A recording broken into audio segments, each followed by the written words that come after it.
साल 1884, अमेरिका का कैलिफोर्निया।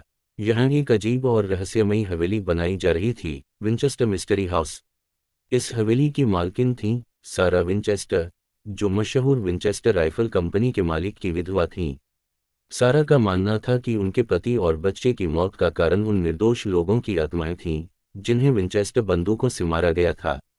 एक दिन एक तांत्रिक ने उनसे कहा, अगर तुम इस हवेली का निर्माण रोकोगे तो आत्माएं तुम्हें मार देंगी। इसके बाद सारा ने इस हवेली को बिना रुके बनवाना शुरू कर दिया। दिन रात, सालों साल यह निर्माण चलता रहा। हवेली में 160 कमरे, रहस्यमयी सीढ़ियां, बेकार के दरवाजे और बंद रास्ते बनाए गए। कई लोग कहते हैं कि इस हवेली में आत्माएं घूमती हैं। रात में दरवाजे खुद ब खुद खुल जाते, खिड़कियों से अजीब आवाजें आती और सीढ़ियों पर किसी के चलने की आहट सुनाई देती। एक बार एक काम करने वाला मजदूर अचानक गायब हो गया। जब उसे ढूंढा गया तो वह एक बंद कमरे में डर के मारे कांपता मिला। उसने कहा, मैंने सफेद कपड़ों में एक औरत को देखा जो हवा में तैर रही थी। सारा विंचेस्टर ने अपनी जिंदगी इसी हवेली में बिताई और 1922 में उनकी मौत हो गई।